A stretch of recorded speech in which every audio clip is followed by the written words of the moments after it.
देवादिदेव 1008 श्री भगवान महावीर स्वामी की जय जय जय। अहिंसा परमो धर्म की जय जय जय। परम पूज्य आचार्य गुरुवर श्री विद्यासागर जी महाराज की जय जय जय। बोलिए परम पूज्य 108 मुनिवर श्री प्रमाण सागर जी महाराज की जय जय जय। शिष्य ने गुरु से पूछा, गुरुदेव इच्छा क्या है? गुरु ने कहा, जो कभी पूरी न हो। जो कभी पूरी न हो, अधूरी बने रहे, इसी का नाम इच्छा। इच्छा हमारे मन की ऐसी चाहत और अभिलाषा का नाम है जो मनुष्य के मन में पल पल उत्पन्न होते रहती है और एक की पूर्ति होने पर उसकी जगह अनेक अपना स्थान जमा लेती है।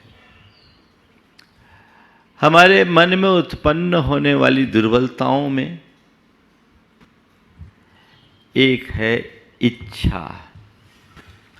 आज ई वर्ण की बात है और इच्छा के संदर्भ में मैं आप सबसे 4 बातें करूंगा। इच्छा पूर्ति,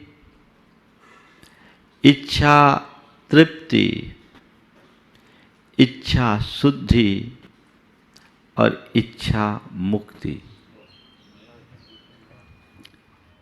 इच्छा पूर्ति, संसार के हर मनुष्य के मन में अनेक प्रकार की इच्छाएं होती है और उन इच्छाओं की पूर्ति के लिए वो निरंतर प्रयत्न भी करता है। पर ज्यादातर देखने में ये आता है कि मनुष्य के मन में जो इच्छा होती है प्रायः उससे उल्टा होता है। और ऐसा क्यों होता है? उसके पीछे मूल कारण ये है कि उसके पास जो है वह उसे स्वीकार्य नहीं होता। उल्टा होता है, हम अच्छा चाहते हैं, बुरा होता है, सुख चाहते हैं, दुख होता है, अनुकूलता चाहते हैं, प्रतिकूलता आती है। जो हम सोचते हैं उससे उल्टा होता है, जो हम चाहते हैं उससे उल्टा होता है। हमारी अभिलाषा कुछ होती है और होता कुछ और है ये सबका अनुभव है ना। अगर इसी को हम थोड़ा सा मोड़ दें और मेरे जीवन में जो कुछ घट रहा है उसे सहज रूप से स्वीकार लें तो संभवतः हमें इच्छा पूर्ति के लिए अतिरिक्त प्रयत्न करने की जरूरत न हो। मनुष्य के मन में इच्छाएं उत्पन्न होती है और वह अपनी एक इच्छा को पूरी करने का प्रयत्न करता है। कदाचित वह उसमें सफल भी हो जाए तो उसके स्थान पर 100 इच्छाएं और आकर के खड़ी हो जाती है। वो एक को पूरी करता है, दूसरी, तीसरी, चौथी, पांचवी ऐसी अनंत इच्छाएं मनुष्य के मन में उत्तरोत्तर उत्पन्न होते रहती है और मनुष्य अपना संपूर्ण जीवन इच्छाओं की पूर्ति के लिए लगाता है, लेकिन उसकी इच्छाएं अधूरी रह जाती है। जिंदगी पूरी हो जाती है, इच्छाएं अधूरी रहती है। आज तक संसार में ऐसा एक भी व्यक्ति नहीं हुआ जो ये कहे कि मैंने अपने जीवन में उत्पन्न समस्त इच्छाओं की पूर्ति कर लिया। हो ही नहीं सकती। जिंदगी भर से हम खाते आ रहे, जैसे पेट का गड्ढा कभी भरता नहीं है, वैसी इच्छाओं का गड्ढा भी कभी भरेगा नहीं। इच्छा की पूर्ति के प्रयत्न हम नित्य करते हैं, बल्कि हमारी जितनी भी कोशिशें हैं वे सब हमारी इच्छाओं से प्रेरित है। और इच्छाओं से प्रेरित हो करके हम जब प्रयास करना शुरू करते हैं तो एक भागम भाग हमारे जीवन में होती है। हम भागते रहते हैं, पहुंचते कहीं नहीं। वो जीवन पर्यंत हमें दौड़ाते रहती है। हम सोचते ये हो जाए, ये हो जाए, ये हो जाए। तो जैसे कहते हैं कि कोई ऐसा कलश जो पेंदी विहीन हो और हम उसमें कितना भी पानी डालें, उसे भरने का कितना भी प्रयास क्यों न करे, क्या वह कलश कभी भर सकेगा? कतई नहीं, भर ही नहीं सकता, भर ही नहीं सकता। पर मनुष्य 24 घंटे अपनी इच्छाओं की पूर्ति के लिए ही प्रयत्न करता है। प्रयत्न जारी रहता है, पूर्ति नहीं होती और अंततः वह थक करके मर जाता है। अपने जीवन में जो पाना चाहिए वो नहीं पा पाता। तो संत कहते हैं अपने मन में उत्पन्न इच्छाओं को देखो और थोड़ा अतीत में लौट करके देखो कि तुमने अब तक अपनी कितनी इच्छाओं की पूर्ति की। ये सच है कि जब मनुष्य के अभिलषित बात की पूर्ति हो जाती है, मनुष्य की इच्छा की पूर्ति होती है, तो कुछ पल के लिए उसे शांति मिलती है, सुख और प्रसन्नता की अनुभूति होती है। लेकिन कितनी देर तक, कितनी देर तक? जितनी देर हम उस सुख की अनुभूति करते हैं, उसी अवधि में अनेक अनेक इच्छाएं मन में उत्पन्न होने लगती है। किसी को भूख लगी है, खाने की इच्छा है, तो खाने के लिए बैठ गए तो अच्छा खाने की इच्छा है। अच्छे में भी बहुत सारी चीजें, तो अब ये खाना है, तब ये खाना है, तब ये खाना है, तो ये खाना है। उस इच्छा की पूर्ति हो जाने के बाद अब खा लिए हैं तो थोड़ा सुस्ता लें। ये कुछ ना कुछ तो मन में लगा ही रहेगा। तो इच्छा की कभी पूर्ति नहीं हो सकती। भगवान महावीर ने एक बहुत अच्छा संदेश दिया। वो कहते हैं सुवर्ण रुवस्व हु पव्वया होई कैलास समा असंख्या, नरस लुद्धस नहुते ही किंची, इच्छा हो आकाश समा अनंतया। तुम्हारे पास सोने और चांदी के कैलाश पर्वत के समान असंख्य पर्वत ला करके खड़े कर दिए जाए, सोने चांदी के असंख्य पर्वत भी यदि ला करके खड़े कर दिए जाए तो भी लालची मनुष्य को तृप्ति नहीं हो सकती, क्योंकि इच्छाएं आकाश के समान अनंत है। इच्छा आकाश के समान अनंत है। दूर क्षितिज को देखो तो ऐसा लगता है कि धरती और आसमान मिलकर के एक हो गए, लेकिन संसार के किसी कोने में धरती और आसमान एक नहीं हुए। हमें ऐसा लगता है कि 2-4 मील जाएंगे तो अब क्षितिज को छू लेंगे, लेकिन हम जितना आगे बढ़ते हैं क्षितिज उतना ही बढ़ते जाता है। हमारे मन में इच्छाएं होती है कि इतना हम कर लेंगे तो मैं तृप्त हो जाऊंगा, लेकिन हम जितना करते हैं हमारी चाहते उतनी बढ़ते जाती है। तो हमारे सामने दो बातें, एक तो इच्छा की पूर्ति और दूसरी इच्छा की तृप्ति। हम इच्छा की पूर्ति के प्रयत्न खूब करते हैं, लेकिन हमें इच्छा से तृप्ति नहीं मिलती। एक तो पूर्ति करना मुश्किल, और जिसे पूर्ण किया है उससे तृप्ति मुश्किल। मनुष्य के जीवन की एक बड़ी विडंबना है कि मनुष्य जिसे चाहता है या तो वो मिलती नहीं, और दूसरी है कि वो मिल जाती है।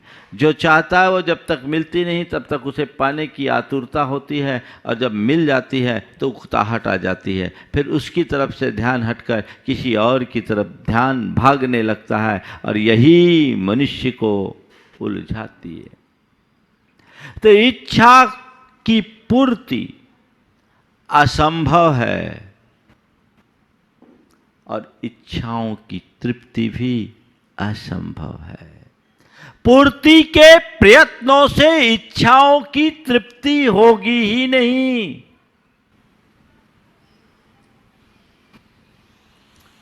एक कपिल नाम का ब्राह्मण था, अपने गांव से शहर में अध्ययन करने के लिए गया। उसे एक सेठ के यहाँ रख दिया गया, और सेठ के यहाँ वो थोड़ा सा काम करता था। सेठ उसके भरण पोषण की व्यवस्था करता था और वो अध्ययन करता था। इसी मध्य उसका दिल सेठ की एक दासी से लग गया। गया था आत्मा का पाठ पढ़ने के लिए, पढ़ गया प्रेम का पाठ। वो दासी के साथ जुड़ गया, और एक दिन दासी ने जब उससे विवाह का प्रस्ताव रखा तो उसने कहा, मैं तुम्हारे साथ विवाह कैसे कर पाऊंगा, मेरे पास तो कुछ व्यवस्था नहीं, मैं तो एक भिक्षुक हूं।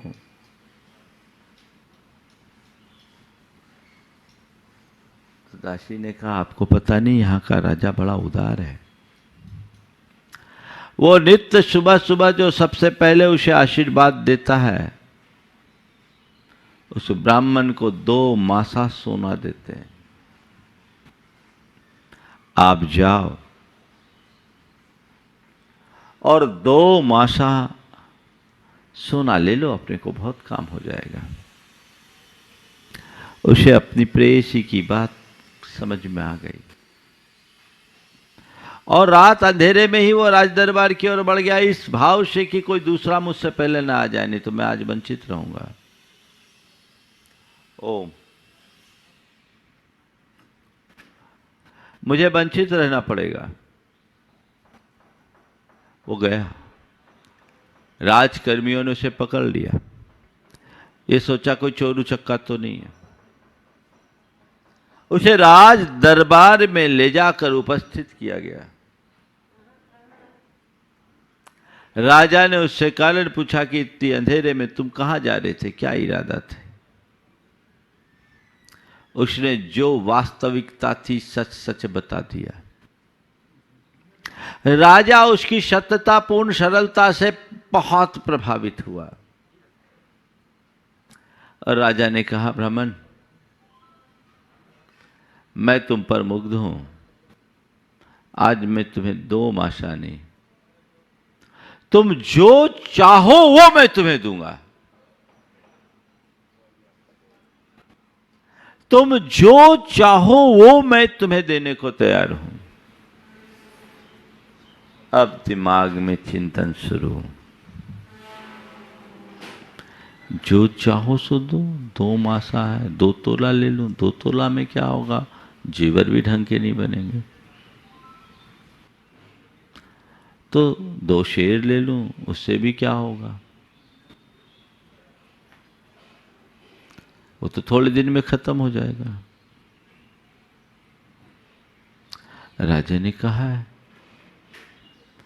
तो 1 लाख स्वर्ण मुद्राएं ले लूं। अरे जब मिल ही रहा है तो 1 लाख स्वर्ण मुद्रा लेके क्या करेगा? और भी बहुत लोगों के पास है, कुछ और बढ़ाओ। अरे जब लेना ही है तो 1 करोड़ स्वर्ण मुद्राएं क्यों ना ले लो? मन में आया, अरे जब देने वाला दे ही रहा है तो हाथ खींचने की क्या जरूरत? 1 करोड़ स्वर्ण मुद्राएं क्यों, अगर मांगना ही है तो राजा का राज्य ही क्यों ना मांग लो। वो इसी उधेड़ बुन में था। किसी बीच राजा ने कहा, ब्राह्मण जल्दी मांगो, क्या मांगना है? ब्राह्मण जल्दी मांगो, क्या मांगना है? ब्राह्मण शब्द सुनते ही कपिल का अंतर ब्रह्म जाग उठा। उसे लगा कि अरे मैं कहां पहुंच गया, किस मृग तृष्णा में उलझ गया, इच्छा की किस अंतहीन दौड़ में मैं फंस गया। मैं भिक्षुक भिक्षाचरी से अपना गुजारा करने वाला आज 2 मासा सोने के भाव लेकर आया था और करोड़ों पाने के बाद भी मन में तसल्ली नहीं। धिक्कार है मुझे, धिक्कार है मुझे जो मेरी लालसा ने इसके राज्य तक पहुंचा दिया। अपने आप को झकझोरा और राजन से कहा, राजन मुझे कुछ नहीं चाहिए, मुझे कुछ नहीं चाहिए। नहीं नहीं, आप निसंकोच बोलो, आपको क्या चाहिए? राजन मुझे जो चाहिए था वह सब कुछ मिल गया। अरे मैंने तो अभी तक कुछ दिया ही नहीं, फिर मिला क्या? हाँ, मुझे जो मिला है वो आप मुझे दे भी नहीं सकते और कोई नहीं दे सकता। मुझे जो मिला है वो आप मुझे दे भी नहीं सकते और कोई दे भी नहीं सकता। राजा बड़ा आश्चर्यचकित कि आखिर ऐसी क्या बात है जो मिल गई, मेरे दिए बिना मिल गई। तब उन्होंने अपने मन की सारी बात बताई,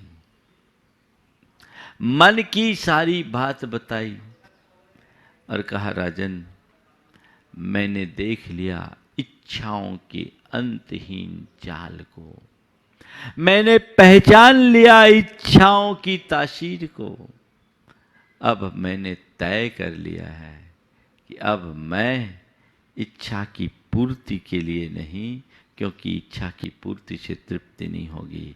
अब मैं इच्छा की मुक्ति का मार्ग अपनाऊंगा और दिगंबरत्व को धार कर अपने जीवन का उद्धार करूंगा। मुझे अब कुछ नहीं चाहिए। और वे कपिल मुनि बने, दिगंबरत्व को अंगीकार किया, आत्म ध्यान में डूबे, ऐसे डूबे कि उन्हें उसी क्षण केवल ज्ञान हो गया। तो भगवान महावीर कहते, जहां लाहो तहा लोहो, लोहो लाहीन वड्ढई, 2 मास कयम कज्जम कोडिये भी न निठवई। जैसे जैसे लाभ होता है वैसे वैसे लोभ बढ़ता है, लोभ लाभ से बढ़ता है। 2 मासा का काम, 2 मासा सोने का काम करोड़ों स्वर्ण मुद्राओं से भी पूर्ण नहीं होता। ये आपके जीवन का अनुभव भी हो सकता है। मन की इच्छाएं अंतहीन है, उसकी पूर्ति असंभव है, और जितनी इच्छाओं की पूर्ति हो जाए उससे तृप्ति नामुमकिन है। पहली बात तो पूर्ति कठिन, और दूसरी बात तृप्ति कठिन। अपने अतीत के अनुभव को पलट कर देखना, जितनी इच्छाओं की पूर्ति के लिए तुमने रात दिन एक किया, कदाचित उसकी कुछ अंशों में तुमने पूर्ति भी कर दी, तो क्या उससे मन को तृप्ति या संतुष्टि मिली? कभी नहीं, कभी नहीं, किसी को नहीं। न मिली है न मिलेगी, क्योंकि इच्छाओं का खेल ही ऐसा है।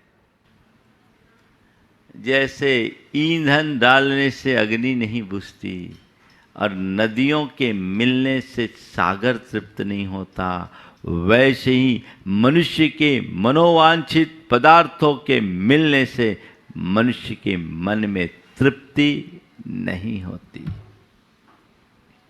तो फिर क्या करे? इच्छा की पूर्ति और से इच्छा की तृप्ति नहीं, बल्कि और अधिक आकुलता है। आप अपने मन को पलट कर देखिए, अपने जीवन में जितने भी दुख हैं, आकुलता है, उसके पीछे की मूल वजह क्या है? जब आप किसी वस्तु को चाहते हो और वो वस्तु न मिलती हो, तब आपकी क्या दशा होती? और जब आपके मन में किसी प्रकार की चाहत न हो, उस दशा में आपकी क्या दशा होती? महाराज, जब चाहत नहीं होती तो हम बड़े सामान्य होते हैं, लेकिन जब चाहत होती है तो जब तक उसकी पूर्ति ना हो जाए तब तक मन बेचैन होता है। हम अपनी सारी शक्ति उसे पाने के लिए झोंक देते हैं, दीवाने बन जाते हैं, है ना? लेकिन अंत क्या होता है? अंत बुरा होता है। आज हमने रामायण में पढ़ा कि श्री राम ने, सीता ने स्वर्ण मृग देखा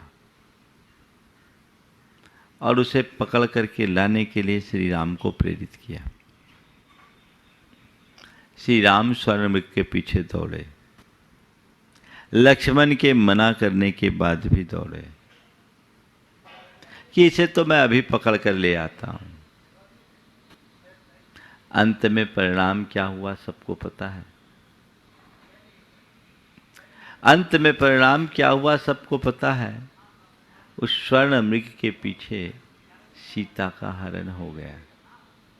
ये घटना तो केवल रामायण की है, लेकिन आज भी घट रहा है। ये स्वर्ण मृग क्या है?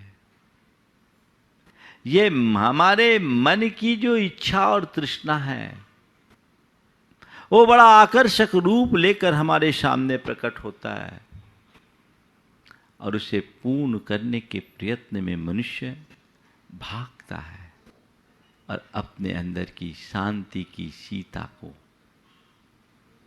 खो देता है। भाग रहा है, भाग रहा है, भाग रहा है। कब तक इस स्वर्ण मृग के पीछे भागोगे? कब तक इस माया की चकाचौंध में उलझोगे? जब तक भागते रहोगे कुछ भी हासिल नहीं होगा। भागो नहीं, जागो, निद्रा त्यागो, जीवन के सत्य को समझो और ये तय कर लो कि इच्छाओं की पूर्ति होने वाली नहीं है और इच्छाओं से तृप्ति होने वाली नहीं है। तो जब इच्छा की पूर्ति होने वाली नहीं है, इच्छाओं से तृप्ति होने वाली नहीं, बस लगता है कि इतना और हो जाए तो बस ठीक, इतना और हो जाए तो बस ठीक, इतना बार हो जाए तो ठीक। ऐसा ही होता है ना। होता क्या है? एक संत एक किसान के घर आए, भोजन किया, उन्होंने उनका बहुत अच्छा आतिथ्य किया। आतिथ्य करने के बाद संत उससे बड़े प्रभावित हुए। पूछा कि तुम अपना गुजर बसर कैसे करते हो? बोले बस कुछ नहीं, आप जैसे संतों की चरण रज लेता हूँ और अपने जीवन को कृतार्थ करता हूँ। आप सबकी कृपा ही मुझ पर फलती। बोले क्या हुआ?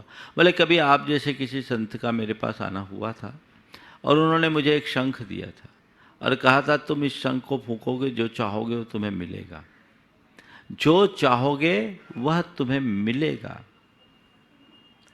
और उसने उस शंख को दिखाया। बोला मुझे कभी कोई आवश्यकता, ऐसे मेरी आवश्यकताएं बहुत सीमित होती है, लेकिन कभी कोई आवश्यकता होती मैं इस शंख को फूंकता हूँ, उसकी पूर्ति हो जाती है। संत ने देखा तो उसने कहा अरे भाई, तुम्हारे पास जो शंख है ना, उससे भी ज़्यादा महिमावान मेरा शंख है। अगर तुम चाहो तो वो शंख ले लो। बोले क्या? बोले उससे, ये शंख तो तुम जो चाहते वो देता है, पर मेरा शंख तुम जो चाहोगे उससे दूना देगा। बढ़िया है। अब उसके मन में लोभ आ गया, एक्सचेंज हो जाए। बोले हम तो साधु संत हैं, हमें तो कोई जरूरत नहीं, तुम चाहो तो ये शंख ले लो, अपना शंख दे दो, ठीक, तो थोड़ा परीक्षण कर लो, करो। शंख फूका, बोला एक गाय दे दो, बोले एक क्यों, दो ले लो। ट्रायल हो गया, उसने अपना शंख उसे दे दिया और उस फकीर का शंख अपने पास रख लिया। फकीर तो वहां से चला गया। कुछ दिन बाद उसके मन में आया, गाय बुला लूं, शंख फूका, बोले एक गाय दे दो, बोले एक नहीं दो ले लो, ठीक है दो ही दे दो, दो नहीं चार ले लो, ठीक है चार दे दो, चार नहीं 8 दे लो। बड़ा परेशान, ये बोलता सब है, देता कुछ नहीं है, 8 ही दे दो, बोले 16 ले लो। अब उसे समझ में आ गया कि हम ढपोर शंख के चक्कर में फंस गए। ढपोर शंख किसी को बोलते हैं, जो बोले सब कुछ दे कुछ भी नहीं। हमारे मन की इच्छा कामना वासना ऐसा ढपोर शंख है, जहां आश्वासन खूब है पर अनुभूति शून्य है। बस थोड़ा और थोड़ा और थोड़ा और करते करते मनुष्य अपने जीवन को पूरा कर देता है, लेकिन उसकी और की चाह कभी खत्म नहीं होती। होता है, इच्छा कई तरह की है। धन की इच्छा, भोग की इच्छा, यश की इच्छा, संतान की इच्छा, न जाने कितने प्रकार की इच्छा। इन इच्छाओं के चक्रव्यूह में मनुष्य ऐसा जकड़ता है कि इनमें ही उलझ कर रह जाता है, अपने स्वरूप को ही भूल जाता है।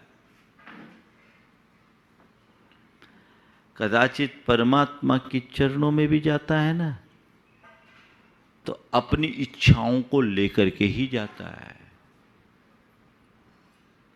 संत कहते हैं, जब तक तुम्हारा चित्त इच्छाओं से भरा रहेगा तुम दरिद्र बने रहोगे, क्योंकि इच्छा मनुष्य को तृषातुर करती है और तुम जो चीज चाहोगे वो तुमसे दूर भागेगी, वो तुमसे दूर भागेगी और तुम उन चीजों से अपना मुंह मोड़ लो, तुम्हारे सामने आने लगेगी। अयोध्या प्रसाद गोयली ने एक बहुत अच्छी बात लिखी। एक धनपति एक सेठ के यहाँ गया तो देखता क्या है, सेठ की जूतियों में तो रतन जड़े और उसका पीक दान भी सोने का है। से लगा, जिस लक्ष्मी को हम इतना संजो के रखते हैं तो भी वो मेरे पास नहीं रहती, और ये आदमी उसकी इतनी उपेक्षा कर रहा है फिर भी इस पर इतनी कृपा। तो उस व्यक्ति ने जवाब दी, भागती फिरती थी लक्ष्मी जब तलब करते थे हम, भागती फिरती थी लक्ष्मी जब तलब करते थे हम, जब से मैंने उसे छोड़ दिया वह बेकरार आने को है। तुम धन के पीछे भागोगे, धन तुमसे दूर होगा, तुम धन से मुंह मोड़ोगे, जीवन भर तुम्हारे पास धन की बरसात होगी। अपनी इच्छाओं को मोड़िए। तीसरी बात जो मैं आज आपसे करने जा रहा हूं, इच्छाओं की पूर्ति नहीं होने वाली, इच्छाओं की तृप्ति नहीं होगी, तो क्या करें? इच्छा की शुद्धि करो। प्रथम चरण में इच्छा की शुद्धि क्या करो? अपने अंतर के ज्ञान को जगाओ। ज्ञान में समाधान है। जिस मनुष्य का अंतर ज्ञान जाग जाता है, जो अपनी आत्मा को पहचान लेता है, उसकी सारी असद इच्छाएं शांत हो जाती है, मंद पड़ने लगती है और धीरे धीरे उसकी इच्छाओं की शुद्धि होने लगती है। इच्छाओं की पूर्ति से इच्छा की वृद्धि है, पर जब तुम इच्छाओं का नियंत्रण करना शुरू करोगे तो इच्छा की शुद्धि होगी। इच्छा की शुद्धि कब होगी? जब तुम्हारे अंदर आत्मज्ञान होगा, भेद विज्ञान होगा, मैं कौन हूं, मेरा क्या है, इस बात की समझ विकसित होगी। तब कहीं जाकर इच्छा की शुद्धि होने की संभावना होगी। नियंत्रण, सारी इच्छाएं, जब इच्छा शुद्धि होगी तब इच्छा मुक्ति होगी। पहले चरण में इच्छा की शुद्धि। कपिल ब्राह्मण अपनी अंतहीन इच्छाओं की तरफ दौड़ रहा था। जिस पल उसे अपनी आत्मा का ज्ञान हुआ, अपने स्वरूप का बोध हुआ, समझ में आ गया ये इच्छाएं तो व्यर्थ है, अब मेरे अंदर एक ही इच्छा है, क्या? इन इच्छाओं का अंत करना। ये इच्छा की शुद्धि है, ये इच्छा की शुद्धि है। अब लोभ लाभ के गणित से मुझे मुक्त होना है, मुझे भोगेशना से बचना है, मुझे विषयों की चाह से बचना है, मुझे अशुभ इच्छाओं से बचना है, मुझे काम भोग की लालसा से बचना है। ये अंतर्बोध उसी व्यक्ति, अंतर्भाव उसी व्यक्ति के अंदर जगता है जिसे संसार की निस्सारता का बोध होता है और अपनी आत्मा का भान होता है। आत्मा का भान होते ही एक ऐसी आध्यात्मिक भावना अंतर में जगती है जो हर चीजें व्यक्ति को नीरस लगने लगती है। हमने अनेक प्रसंगों में ऐसा देखा है कि जिन चीजों के पीछे मनुष्य पागल होता है, एक बार चित्त फिर जाए उन्हें देखने की भी इच्छा नहीं होती। आज लोक में ऐसी अनिच्छा की दशा नफरत और अन्य निमित्तों से होती है। वो एक की तरफ से इच्छा हटी पर दूसरी की तरफ इच्छा जग सकती है, लेकिन जिस व्यक्ति के अंदर आत्मबोध जगता है, अपने स्वरूप का ज्ञान होता है, जिसके अंतरंग में आध्यात्मिकता प्रकट हो जाती है, उसकी वो सारी इच्छाएं खत्म हो जाती है, समाप्त हो जाती है। मेरे संपर्क में एक सज्जन है, उन्होंने कहा, महाराज जी आपके संपर्क में आने के बाद मेरा पूरा जीवन बदल गया, अब तो भावधारा ही बदल गई। मैंने कहा क्या बात? बोले महाराज जी पहले मैं सप्ताह में 3 दिन पार्टी जाया करता था, थोड़ा भी मौका आए पार्टी वगैरह में बहुत रुचि होती थी, और महाराज जी पार्टी में वह सब कुछ होता था जो आज होता है, आपको पता है। मेरे लिए जब भी छुट्टी होती मैं एवराट जाने की सोचता था। मौज मस्ती के प्रति मेरी बड़ी ज़्यादा अभिरुचि थी और पैसा मेरे जीवन की सबसे बड़ी प्राथमिकता थी। मैं उसके आगे किसी को भी नहीं देखता, तो बस पैसा और मौज मस्ती यही मेरे जीवन का ध्येय था। हर पल मेरे मन में केवल यही इच्छा और यही कामना होती थी। महाराज जी आपके संपर्क में आने के बाद आपने एक दिन अपने प्रवचन में कहा कि जिस व्यक्ति के अंतर की सही इच्छा जागृत नहीं हुई, जैसे आपने अपने प्रवचन में इस आशय की बात की कि जिस व्यक्ति के अंतरंग में आत्मकल्याण की भावना नहीं है, वो धन पैसे के ही पीछे दौड़ रहा है, वो कुत्ते की तरह ज़िंदगी में दौड़ता ही रहेगा, कुछ पाएगा नहीं। मुझे लगा कि महाराज जी शायद ये मेरे लिए कह रहे। महाराज जी उस दिन से मैं आपके संपर्क में आया और टीवी के माध्यम से आपको सुना, नियमित प्रवचन सुने, इससे मेरी चिंतन की दिशा बदली। फिर मैंने भावना योग करना शुरू किया। आज मैं देखता हूँ मेरी सारी मनोदशा बदल गई है। अब पार्टी वाटी मुझे व्यर्थ लगने लगे हैं। मेरे पास थोड़ा भी समय बचता है तो मैं आपको सुनना चाहता हूँ, आपको पढ़ता हूँ, कुछ अच्छा करना चाहता हूँ। अब मैं बाहर घूमने की जगह गुरु चरणों में आने का भाव रखता हूँ। तीर्थ यात्रा में जाने का भाव करता हूँ। पहले मौज मस्ती में पैसा खर्च करता था, अब मेरे मन में दान के भाव आने लगे। पहले भोगों में मेरी रुचि थी, अब मेरे हृदय में त्याग के भाव उमड़ते हैं। मुझे लगता है कि अभी तक मैंने जो कुछ किया वो अपनी आत्मा को कलंकित किया। अब मुझे उस कलंक को साफ करना है, उस मैल को धोना है। मेरे अंदर की इच्छा बदल गई। बस इसी का नाम है इच्छा शुद्धि।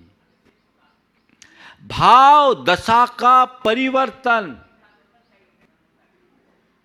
भाव धारा में बदलाव। अगर ये घट गया तो जीवन धन्य हो गया।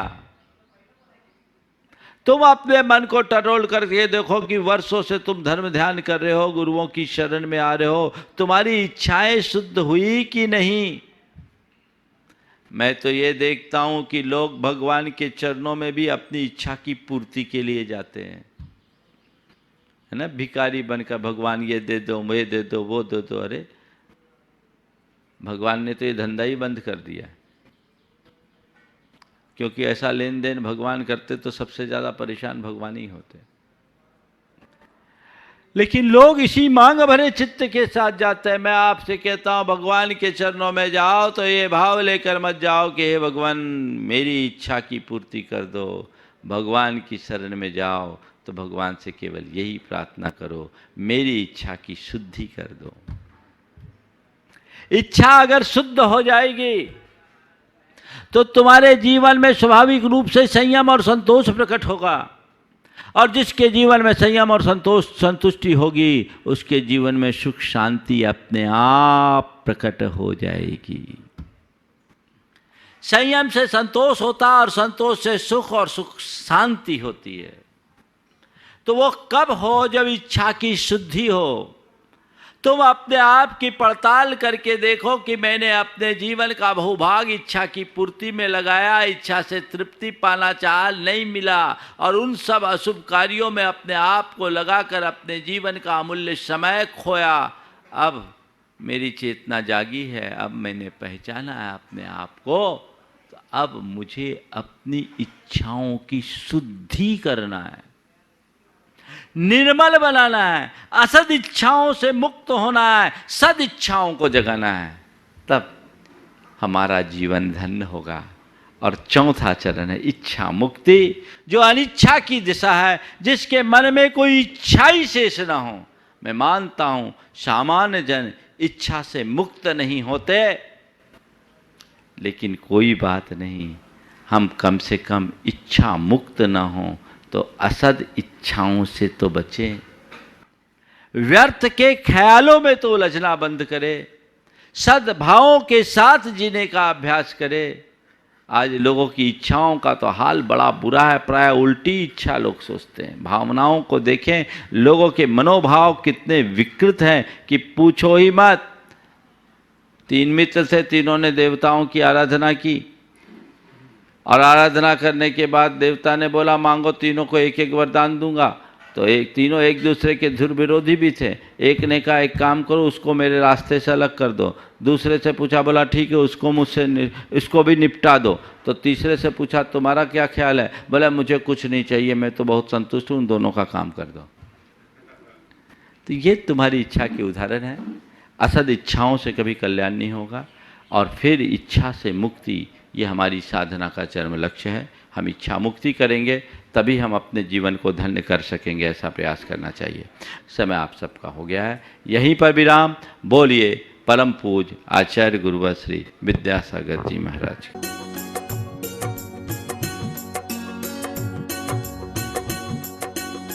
देवादिदेव 1008 श्री भगवान महावीर स्वामी की जय जय जय। अहिंसा परमो धर्म की जय जय जय। परम पूज्य आचार्य गुरुवर श्री विद्यासागर जी महाराज की जय जय जय। बोलिए परम पूज्य 108 मुनिवर श्री प्रमाण सागर जी महाराज की जय जय जय।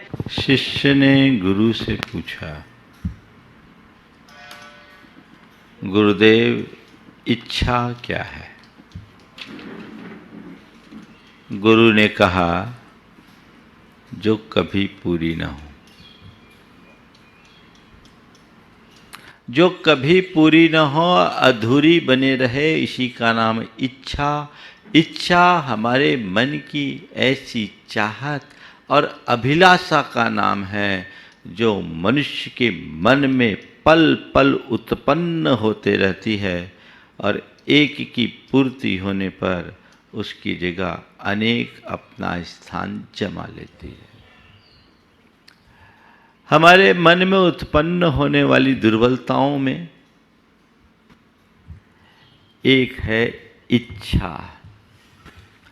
आज ई वर्ण की बात है और इच्छा के संदर्भ में मैं आप सबसे 4 बातें करूंगा। इच्छा पूर्ति, इच्छा तृप्ति, इच्छा शुद्धि और इच्छा मुक्ति। इच्छा पूर्ति, संसार के हर मनुष्य के मन में अनेक प्रकार की इच्छाएं होती है और उन इच्छाओं की पूर्ति के लिए वो निरंतर प्रयत्न भी करता है। पर ज्यादातर देखने में ये आता है कि मनुष्य के मन में जो इच्छा होती है प्रायः उससे उल्टा होता है। और ऐसा क्यों होता है? उसके पीछे मूल कारण ये है कि उसके पास जो है वह उसे स्वीकार्य नहीं होता। उल्टा होता है, हम अच्छा चाहते हैं बुरा होता है, सुख चाहते हैं दुख होता है, अनुकूलता चाहते हैं प्रतिकूलता आती है। जो हम सोचते हैं उससे उल्टा होता है, जो हम चाहते हैं उससे उल्टा होता है। हमारी अभिलाषा कुछ होती है और होता कुछ और है ये सबका अनुभव है ना। अगर इसी को हम थोड़ा सा मोड़ दें और मेरे जीवन में जो कुछ घट रहा है उसे सहज रूप से स्वीकार ले तो संभवतः हमें इच्छा पूर्ति के लिए अतिरिक्त प्रयत्न करने की जरूरत न हो। मनुष्य के मन में इच्छाएं उत्पन्न होती है और वह अपनी एक इच्छा को पूरी करने का प्रयत्न करता है। कदाचित वह उसमें सफल भी हो जाए तो उसके स्थान पर 100 इच्छाएं और आकर के खड़ी हो जाती है। वो एक को पूरी करता है, दूसरी तीसरी चौथी पांचवी ऐसी अनंत इच्छाएं मनुष्य के मन में उत्तरोत्तर उत्पन्न होते रहती है और मनुष्य अपना संपूर्ण जीवन इच्छाओं की पूर्ति के लिए लगाता है, लेकिन उसकी इच्छाएं अधूरी रह जाती है। जिंदगी पूरी हो जाती है, इच्छाएं अधूरी रहती है। आज तक संसार में ऐसा एक भी व्यक्ति नहीं हुआ जो ये कहे कि मैंने अपने जीवन में उत्पन्न समस्त इच्छाओं की पूर्ति कर लिया। हो ही नहीं सकती। जिंदगी भर से हम खाते आ रहे, जैसे पेट का गड्ढा कभी भरता नहीं है वैसी इच्छाओं का गड्ढा भी कभी भरेगा नहीं। इच्छा की पूर्ति के प्रयत्न हम नित्य करते हैं, बल्कि हमारी जितनी भी कोशिशें हैं वे सब हमारी इच्छाओं से प्रेरित है। और इच्छाओं से प्रेरित होकर के हम जब प्रयास करना शुरू करते हैं तो एक भागम भाग हमारे जीवन में होती है। हम भागते रहते हैं, पहुंचते कहीं नहीं। वो जीवन पर्यंत हमें दौड़ाते रहती है। हम सोचते ये हो जाए, ये हो जाए, ये हो जाए। तो जैसे कहते हैं कि कोई ऐसा कलश जो पेंदी विहीन हो और हम उसमें कितना भी पानी डालें, उसे भरने का कितना भी प्रयास क्यों न करें, क्या वह कलश कभी भर सकेगा? कतई नहीं, भर ही नहीं सकता, भर ही नहीं सकता। पर मनुष्य 24 घंटे अपनी इच्छाओं की पूर्ति के लिए ही प्रयत्न करता है, प्रयत्न जारी रहता है, पूर्ति नहीं होती और अंततः वह थक करके मर जाता है, अपने जीवन में जो पाना चाहिए वो नहीं पा पाता। तो संत कहते हैं, अपने मन में उत्पन्न इच्छाओं को देखो और थोड़ा अतीत में लौट करके देखो कि तुमने अब तक अपनी कितनी इच्छाओं की पूर्ति की। ये सच है कि जब मनुष्य के अभिलषित बात की पूर्ति हो जाती है, मनुष्य की इच्छा की पूर्ति होती है, तो कुछ पल के लिए उसे शांति मिलती है, सुख और प्रसन्नता की अनुभूति होती है, लेकिन कितनी देर तक? कितनी देर तक? जितनी देर हम उस सुख की अनुभूति करते हैं, उसी अवधि में अनेक अनेक इच्छाएं मन में उत्पन्न होने लगती है। किसी को भूख लगी है, खाने की इच्छा है, तो खाने के लिए बैठ गए तो अच्छा खाने की इच्छा है। अच्छे में भी बहुत सारी चीज़ें, तो अब ये खाना है, तब ये खाना है, तब ये खाना है, तो ये खाना है। उस इच्छा की पूर्ति हो जाने के बाद अब खा लिए हैं तो थोड़ा सुस्ता लें। ये कुछ ना कुछ तो मन में लगा ही रहेगा। तो इच्छा की कभी पूर्ति नहीं हो सकती। भगवान महावीर ने एक बहुत अच्छा संदेश दिया। वो कहते हैं, सुवर्ण रुवस्वी हु पव्वया होई कैलास समा असंख्या,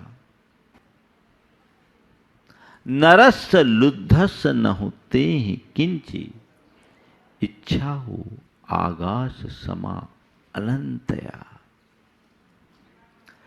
तुम्हारे पास सोने और चांदी के कैलाश पर्वत के समान असंख्य पर्वत ला करके खड़े कर दिए जाए, सोने चांदी के असंख्य पर्वत भी यदि ला करके खड़े कर दिए जाए तो भी लालची मनुष्य को तृप्ति नहीं हो सकती, क्योंकि इच्छाएं आकाश के समान अनंत है। इच्छा आकाश के समान अनंत है। दूर क्षितिज को देखो तो ऐसा लगता है कि धरती और आसमान मिलकर के एक हो गए, लेकिन संसार के किसी कोने में धरती और आसमान एक नहीं हुए। हमें ऐसा लगता है कि 2-4 मील जाएंगे तो अब क्षितिज को छू लेंगे, लेकिन हम जितना आगे बढ़ते हैं क्षितिज उतना ही बढ़ते जाता है। हमारे मन में इच्छाएं होती है कि इतना हम कर लेंगे तो मैं तृप्त हो जाऊंगा, लेकिन हम जितना करते हैं हमारी चाहते उतनी बढ़ते जाती है। तो हमारे सामने 2 बातें, एक तो इच्छा की पूर्ति और दूसरी इच्छा की तृप्ति। हम इच्छा की पूर्ति के प्रयत्न खूब करते हैं, लेकिन हमें इच्छा से तृप्ति नहीं मिलती। एक तो पूर्ति करना मुश्किल और जिसे पूर्ण किया है उससे तृप्ति मुश्किल।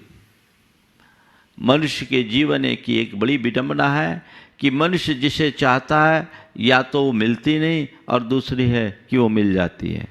जो चाहता है वो जब तक मिलती नहीं तब तक उसे पाने की आतुरता होती है, और जब मिल जाती है तो उकताहट आ जाती है। फिर उसकी तरफ से ध्यान हटकर किसी और की तरफ ध्यान भागने लगता है, और यही मनुष्य को उलझाती है। तो इच्छा की पूर्ति असंभव है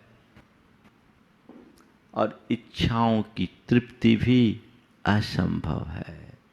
पूर्ति के प्रयत्नों से इच्छाओं की तृप्ति होगी ही नहीं।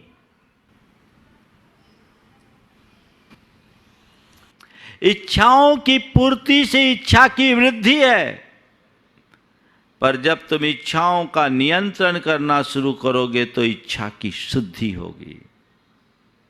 इच्छा की शुद्धि कब होगी? जब तुम्हारे अंदर आत्मज्ञान होगा, भेद विज्ञान होगा, मैं कौन हूं, मेरा क्या है, इस बात की समझ विकसित होगी। तब कहीं जाकर इच्छा की शुद्धि होने की संभावना होगी। नियंत्रण, सारी इच्छाएं, जब इच्छा शुद्धि होगी तब इच्छा मुक्ति होगी। पहले चरण में इच्छा की शुद्धि। कपिल ब्राह्मण अपनी अंतहीन इच्छाओं की तरफ दौड़ रहा था। जिस पल उसे अपनी आत्मा का ज्ञान हुआ, अपने स्वरूप का बोध हुआ, समझ में आ गया ये इच्छाएं तो व्यर्थ है, अब मेरे अंदर एक ही इच्छा है, क्या? इन इच्छाओं का अंत करना। ये इच्छा की शुद्धि है, ये इच्छा की शुद्धि है। अब लोभ लाभ के गणित से मुझे मुक्त होना है, मुझे भोगेशना से बचना है, मुझे विषयों की चाह से बचना है, मुझे अशुभ इच्छाओं से बचना है, मुझे काम भोग की लालसा से बचना है। ये अंतर्बोध उसी व्यक्ति, अंतर्भाव उसी व्यक्ति के अंदर जगता है जिसे संसार की निस्सारता का बोध होता है और अपनी आत्मा का भान होता है।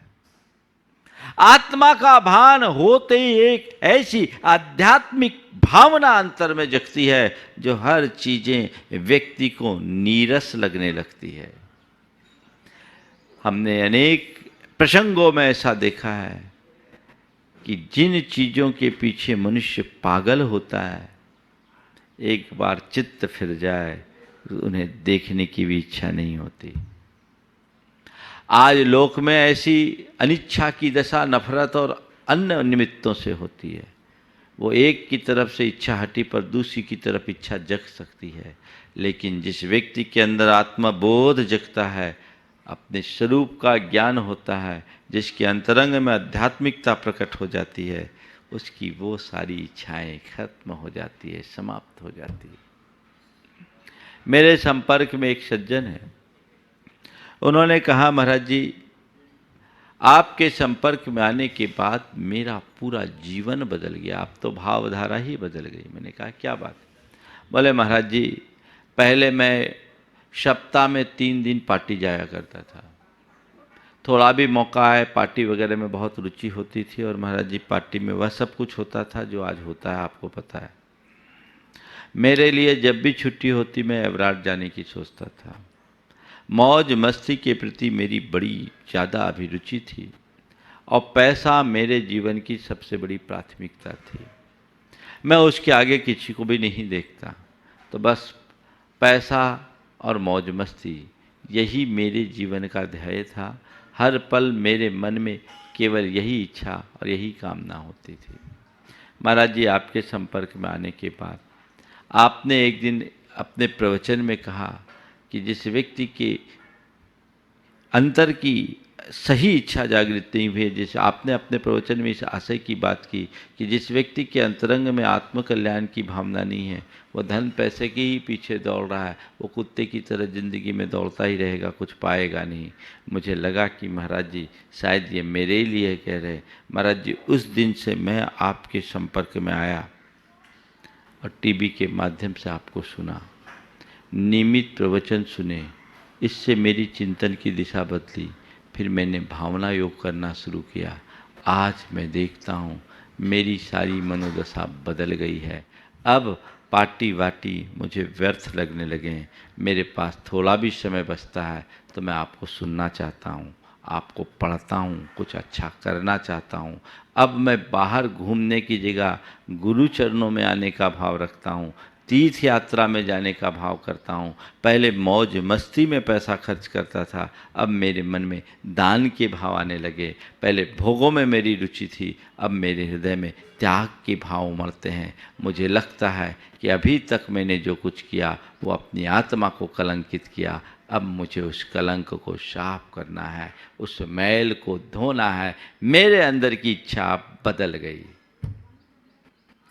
बस इसी का नाम है इच्छा शुद्धि। भाव दशा का परिवर्तन, भाव धारा में बदलाव। अगर ये घट गया तो जीवन धन्य हो गया। तुम अपने मन को टटोल करके देखो कि वर्षों से तुम धर्म ध्यान कर रहे हो, गुरुओं की शरण में आ रहे हो, तुम्हारी इच्छाएं शुद्ध हुई कि नहीं? मैं तो ये देखता हूं कि लोग भगवान के चरणों में भी अपनी इच्छा की पूर्ति के लिए जाते हैं, है ना। भिखारी बनकर भगवान ये दे दो, ये दे दो, वो दे दो। अरे भगवान ने तो ये धंधा ही बंद कर दिया, क्योंकि ऐसा लेन देन भगवान करते तो सबसे ज़्यादा परेशान भगवान ही होते। लेकिन लोग इसी मांग भरे चित्त के साथ जाते हैं। मैं आपसे कहता हूँ भगवान के चरणों में जाओ तो ये भाव लेकर मत जाओ कि हे भगवान मेरी इच्छा की पूर्ति कर दो। भगवान की शरण में जाओ तो भगवान से केवल यही प्रार्थना करो, मेरी इच्छा की शुद्धि कर दो।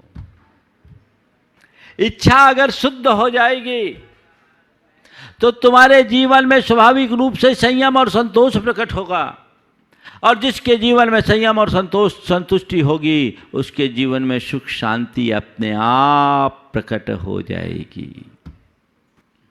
संयम से संतोष होता है और संतोष से सुख और सुख शांति होती है। तो वो कब हो? जब इच्छा की शुद्धि हो। तुम अपने आप की पड़ताल करके देखो कि मैंने अपने जीवन का बहुभाग इच्छा की पूर्ति में लगाया, इच्छा से तृप्ति पाना चाहा, नहीं मिला, और उन सब अशुभ कार्यों में अपने आप को लगाकर अपने जीवन का अमूल्य समय खोया। अब मेरी चेतना जागी है, अब मैंने पहचाना है अपने आप को, तो अब मुझे अपनी इच्छाओं की शुद्धि करना है, निर्मल बनाना है, असद इच्छाओं से मुक्त होना है, सद इच्छाओं को जगाना है। तब हमारा जीवन धन्य होगा। और चौथा चरण है इच्छा मुक्ति, जो अनिच्छा की दिशा है, जिसके मन में कोई इच्छा ही शेष न हो। मैं मानता हूं सामान्य जन इच्छा से मुक्त नहीं होते, लेकिन कोई बात नहीं, हम कम से कम इच्छा मुक्त न हो तो असद इच्छाओं से तो बचें, व्यर्थ के ख्यालों में तो उलझना बंद करें, सद्भावों के साथ जीने का अभ्यास करें। आज लोगों की इच्छाओं का तो हाल बड़ा बुरा है, प्राय उल्टी इच्छा लोग सोचते हैं। भावनाओं को देखें, लोगों के मनोभाव कितने विकृत हैं कि पूछो ही मत। 3 मित्र थे, तीनों ने देवताओं की आराधना की, और आराधना करने के बाद देवता ने बोला मांगो, तीनों को एक एक वरदान दूंगा। तो तीनों एक दूसरे के धुर विरोधी भी थे। एक ने कहा एक काम करो, उसको मेरे रास्ते से अलग कर दो। दूसरे से पूछा, बोला ठीक है, उसको मुझसे इसको भी निपटा दो। तो तीसरे से पूछा तुम्हारा क्या ख्याल है? बोला मुझे कुछ नहीं चाहिए, मैं तो बहुत संतुष्ट हूँ, दोनों का काम कर दो। तो ये तुम्हारी इच्छा के उदाहरण है। असद इच्छाओं से कभी कल्याण नहीं होगा। और फिर इच्छा से मुक्ति, ये हमारी साधना का चरम लक्ष्य है। हम इच्छा मुक्ति करेंगे तभी हम अपने जीवन को धन्य कर सकेंगे, ऐसा प्रयास करना चाहिए। समय आप सबका हो गया है, यहीं पर विराम। बोलिए परम पूज्य आचार्य गुरुवर श्री विद्यासागर जी महाराज।